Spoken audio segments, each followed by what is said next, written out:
Morning students, good morning all of you. तो students, आज हम नेक्स्ट वीडियो डिस्कस करने वाले हैं और नेक्स्ट वीडियो में हम डिजीज़ रेजिस्टेंस के बारे में पढ़ेंगे और इम्यूनिटी के बारे में कि डिजीज रेजिस्टेंस और इम्यूनिटी जो होती है क्या होती है, इसके बारे में देखने वाले हैं। ये जो टॉपिक है एक्चुअली आपको आपकी शायद बुक में मिली ना मिले आपको, बट ये आपको थोड़ा समझना ज़रूरी है ताकि आप डिजीज़ के बारे में अच्छे से समझ सकें कि डिजीज़ एक्चुअली में बीमारियाँ होती क्या है, किस तरीके से होती हैं। तो ये कुछ चीज़ें ऐसी है जो आपकी बुक में नहीं दे रहे थे, तो इसे हम क्या समझते हैं धीरे धीरे ताकि आप इसको समझने में आपको क्या चीज़ थोड़ी सी हेल्प मिले। ठीक है, तो स्टार्ट करते हैं।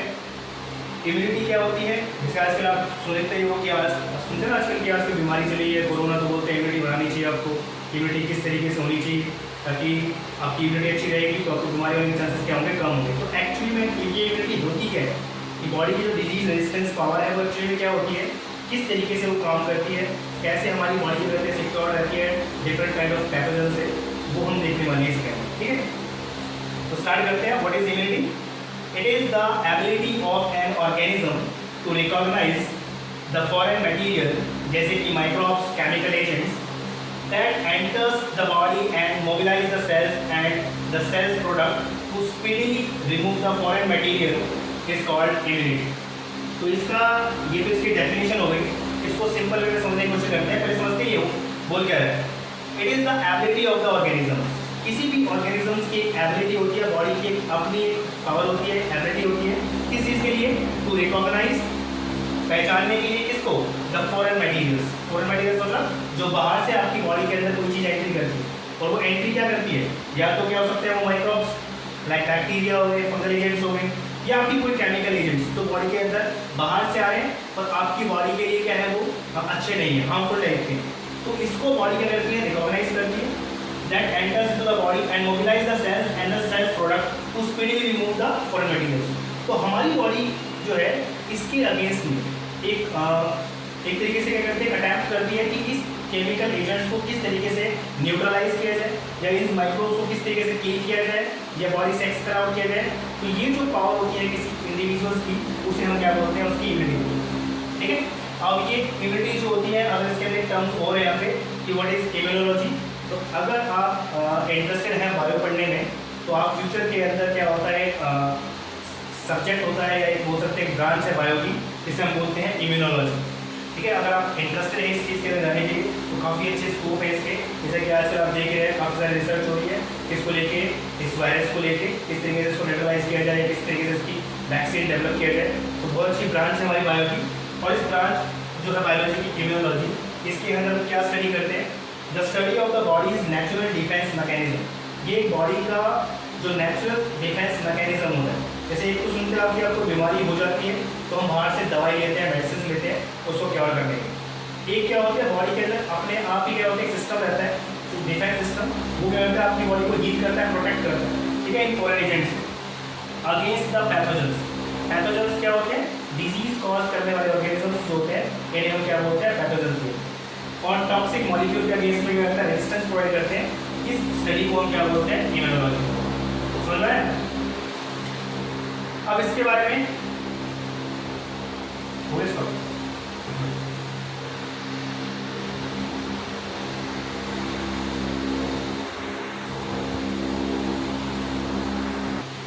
तो स्टूडेंट्स आप देखो इसके अंदर हम पढ़ने वाले हैं नेक्स्ट पार्ट इसका डेवलपमेंट ऑफ इम्यूनिटी।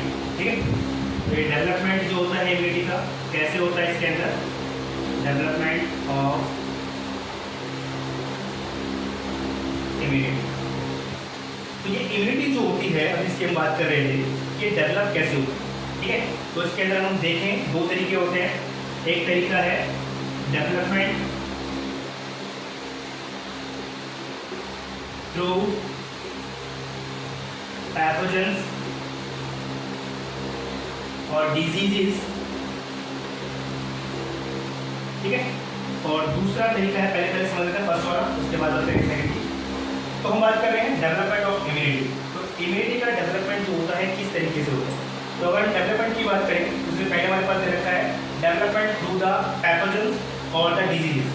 कि मतलब क्या है कि जब कोई बीमारी होती है, तो इसको ध्यान सुनना स्टूडेंट्स, कि बीमारी जब होती है कोई तो उसके थ्रू बॉडी के अंदर डेवलपमेंट कैसे होता है। जैसे आजकल फिर मैं आपको बात कर लेता हूँ, जैसे आजकल बोलते हैं कि किसी पेशेंट के अंदर जब वायरस की एंट्री होती है तो उसकी बॉडी के अंदर क्या होती है, इम्यूनिटी डेवलप होती है, एंटीबॉडीज का डेवलपमेंट होता है, और वो क्या करते हैं, बॉडी को हील करने में हेल्प करती हैं। तो कुछ केसेस के अंदर, जैसे कि बात करें कोरोना की, तो कुछ केसेस के अंदर क्या होती हैं, जैसे किसी की बॉडी के अंदर वायरस चला गया और उसके बाद उसकी बॉडी के अंदर एंटीबॉडीज बन भी गई और उसको कोई सिम्टम्स नज़र नहीं है, कोई बोलते हैं असिम्टोमेटिक भी पॉजिटिव पाया गया है कोविड-19 के। तो इसका मतलब क्या हुआ, इसका मतलब ये है कि उन इंडिविजुअल्स की बॉडी के अंदर वायरस चला तो गया, लेकिन बॉडी के अंदर कोई सिम्टम्स नहीं है। क्यों? क्योंकि बॉडी ने उसके अगेंस्ट में इम्यूनिटी डेवलप कर ली बॉडी के अंदर, ठीक है। तो बीमारी की वजह से या उस पैथोजेंस की वजह से या उस केमिकल एजेंट्स की वजह से बॉडी ने क्या किया, डिफेंस सिस्टम ने काम किया और उसके अगेंस्ट में बॉडी के अंदर इम्यूनिटी डेवलप। तो होता क्या है कि जब आपकी बॉडी के अंदर कोई भी माइक्रोब्स या पैथोजन एंट्री होती है, तो उसके बाद आपकी बॉडी का जो इम्यूनिटी सिस्टम है वो काम करना शुरू करता है, और काम करने के बाद क्या करता है, आपकी बॉडी के अंदर उसके अगेंस्ट में क्या होती है, एंटीबॉडीज का प्रोडक्शन करना शुरू कर देता है, और वो एंटीबॉडीज क्या करती हैं, वो केमिकल एजेंट्स पैथोजेंस को न्यूट्रलाइज या किल करने का काम करते हैं, शुरू कर देते हैं, ठीक है। तो उसके बाद अगर बॉडी रिकवर हो जाती है, कई बार मोस्टली केसेस के अंदर ऐसा देखने को मिलता है कि आपकी बॉडी के अंदर कोई कॉजिंग एजेंट एंटर हुआ और एंट्री होने के बाद वो डिजीज़ हमें नहीं हुई। तो डिजीज़ ना होने का एक पर्टिकुलर रीज़न ये होता है कि आपकी बॉडी उसके अगेंस्ट में इम्यूनिटी डेवलप कर लेगी, जिसकी वजह से क्या होती है, वो बीमारी हमें नहीं होती, ठीक है। जैसा आजकल बहुत बार केसेस में देखा जाता है कि जैसे कोई किसी को कॉमन कोल्ड है आपके सराउंडिंग में, आपके किसी फ्रेंड को, तो आप उसके साथ बैठे हैं, लेकिन आपको क्या होता है, वो कॉमन कोल्ड नहीं होता। तो उसका रीज़न ये होता है कि आपकी बॉडी क्या करती है, अगर आपकी बॉडी के अंदर वो वायरसेस एंटर कर रहे हैं, ठीक है, तो एंट्री होने के बावजूद आपको कोई कॉमन कोल्ड नहीं हो रहा है, तो दैट मीन्स आपकी बॉडी के अंदर इम्यूनिटी डेवलप हो चुकी है उसके अगेंस्ट में, जो आपको क्या करती है, प्रिवेंशन प्रोवाइड करती है उसके अगेंस्ट, ठीक है। और दूसरा जो वे होता है इम्यूनिटी डेवलपमेंट का, वो आपने सुना होगा वैक्सीनेशन। स्टूडेंट्स बहुत इंपॉर्टेंट है ये, आजकल आप सुन रहे होंगे इसके बारे में भी कि वैक्सीन क्या होती है, कि कोरोना की वैक्सीन कब आएगी, ठीक है। तो ये वैक्सीन बनने में बहुत टाइम पीरियड लगता है, इसमें बहुत सारे फेजेस होते हैं इसको बनने में और इसको पास होने में, जिसकी वजह से क्या होता है, काफ़ी टाइम पीरियड लग जाता है इसको बनने में और मार्केट में आने तक। तो एक्चुअली ये वैक्सीनेशन है क्या और ये वैक्सीन होती क्या है, ठीक है। तो इसके बारे में बात करें तो इसके किस तरीके से कि बिना बीमारी की कॉजिंग एजेंट बॉडी के अंदर एंटर किए बीमारी हुई भी नहीं, और उसके बिना हम क्या कर सकते हैं, अपनी बॉडी के अंदर इम्यूनिटी किस तरीके से डेवलप करते हैं। तो उसका जो सेकंड फेज है वो कौन सा होता है, वैक्सीनेशन। तो वैक्सीनेशन के अंदर क्या होता है, आपने नाम सुना होगा वैक्सीन।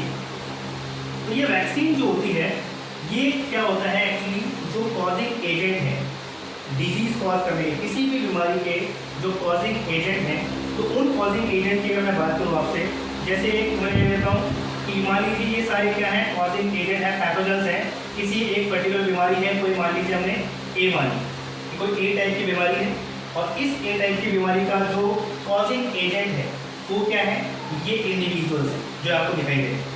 अब इस पूरी कॉलोनी के अंदर जरूरी नहीं कि सारे के सारे क्या है, स्ट्रॉन्ग टाइप के कैंडिडेट हो। स्ट्रॉन्ग टाइप मतलब जैसे इसके अंदर कुछ केसेस ऐसे हैं, स्ट्रॉन्ग कैंडिडेट। स्ट्रॉन्ग कैंडिडेट का मतलब क्या हुआ कि वो इंडिविजुअल अगर उनकी बॉडी के अंदर एंट्री हो गई तो ये डेफिनेटली क्या करेंगे, डिजीज कॉज करेंगे ही करेंगे, ठीक है, ये डेफिनेटली डिजीज कॉज करेंगे ही करेंगे। लेकिन कुछ कैंडिडेट ऐसे होते हैं, that is the weakened one, weak candidates.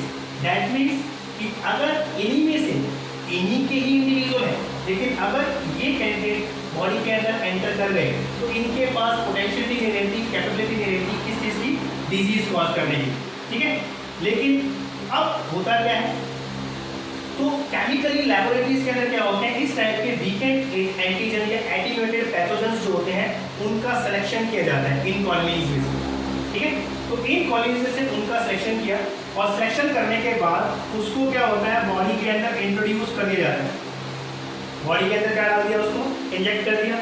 अब इंजेक्ट करने के बाद क्या होता है, अब जैसे कि हमने बात की थी, these are the weakened one और द एटीन्यूएटेड वन, तो दैट मीन्स वो कैंडिडेट जो है उनके पास कैपेबिलिटी नहीं है डिजीज कॉज करने की, ये डिजीज कॉज नहीं कर सकते। लेकिन इनकी जो मॉर्फोलॉजी है, स्ट्रक्चर की बात करें तो वो सिमिलर होते हैं किसके कंपैरिजन में, स्ट्रॉन्ग वाले।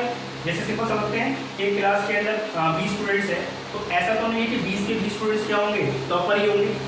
उसके अंदर कुछ क्या होंगे, टॉपर्स हैं, कुछ क्या है, एवरेज कैंडिडेट्स होंगे, कुछ क्या होंगे, वीक वाले भी होंगे, कुछ फेल वाले होंगे। लेकिन अगर देखे जाए तो सारे के सारे 20 स्टूडेंट्स हैं तो ह्यूमन बींग्स ही। अगर देखा जाए उनकी बॉडी क्या है, सेम ही है। तो इसी तरीके से इनका जो स्ट्रक्चर है वो भी क्या है, सेम ही है, बट इनके पास क्या है, वो पोटेंशियलिटी नहीं है क्या करने के, डिजीज कॉज करने की। ठीक है, तो इस डिजीज कॉज करने की जो पोटेंशियलिटी है वो इसके पास नहीं है। तो जब इसको बॉडी के अंदर इंजेक्ट किया जाता है तो इंजेक्ट करने के बाद क्या होता है कि ये डिजीज तो कॉज करेगा नहीं, लेकिन आपकी बॉडी का जो डिफेंस सिस्टम है वो इसके अगेंस्ट में क्या कर लेता है, इम्यूनिटी डेवलप कर लेता है, मतलब एंटीबॉडीज बना लेता, और एंटीबॉडीज बनाने के बाद क्या करेगा, इनको किल कर देगा। तो इसका मतलब क्या हुआ कि बॉडी के अंदर इम्यूनिटी का डेवलपमेंट भी हो गया और ये बीमारी भी नहीं हुई, और डिजीज कॉजिंग एजेंट थे वो भी मर गए। तो इससे जो बॉडी के अंदर क्या होगी, इम्यूनिटी डेवलप हो। अब इसका फायदा ये है, इसका फायदा ये हो गया कि अगर एक बार आपकी बॉडी के अंदर इम्यूनिटी डेवलप हो जाती है इस टाइप की, तो नेक्स्ट टाइम अगर मान लीजिए कोई स्ट्रॉन्ग एलिमेंट भी आपकी बॉडी के अंदर एंटर करता है तो उसके अगेंस्ट में आपके पास इम्यूनिटी पहले से रहेगी। ठीक है, और आपको वो जल्दी बीमारी नहीं होगी। लेकिन स्टूडेंट्स यहाँ पर एक चीज़ और है, ध्यान देना है कि हर केस के अंदर ये पॉसिबिलिटीज कम होती है देखने को, और इसको थोड़ा सा एक मैकेनिज्म होता है इसके काम करने का जो हायर क्लासेस के अंदर रहेगा। तो मैं आपको वहाँ तक नहीं लेके जा रहा हूँ, जस्ट आपको समझने के लिए कि वैक्सीनेशन के अंदर एक्चुअली के अंदर होता है कि वैक्सीनेशन के अंदर वीकेंड और एक्टिवेटेड पैथोजेंस जो होते हैं बॉडी के अंदर इंट्रोड्यूस किए जाते हैं। इंट्रोड्यूस करने के बाद उनके पास पोटेंशियलिटी नहीं रहती डिजीज कॉज करने की, लेकिन वो होते कैसे हैं, स्ट्रॉन्ग कैंडिडेट जैसे ही होते हैं जो डिजीज कॉज कर सकते हैं। तो बॉडी क्या करती है, उसके केस में इम्यूनिटी डेवलप कर लेती है, और इम्यूनिटी डेवलप होने की वजह से वो बीमारी क्या होती है उस टाइम नहीं होती, और अगर नेक्स्ट टाइम कोई स्ट्रॉन्ग कैंडिडेट भी आता है तो वो बीमारी क्या होता है, तभी हमारी बॉडी क्या करती है, उससे प्रोटेक्शन प्रोवाइड करती है। तो इसके थ्रू भी हम क्या करते हैं, डेवलपमेंट करते हैं इसका इम्यूनिटी का। तो ये था वैक्सीनेशन। तो दो प्रोग्राम थे, फर्स्ट डिजीज के थ्रू कैसे होती है इम्यूनिटी डेवलप, और दूसरे थे वैक्सीनेशन। ठीक है, तो स्टूडेंट्स आज के हमारे पास इतना ही, इसके बारे में नेक्स्ट वीडियो के अंदर फर्दर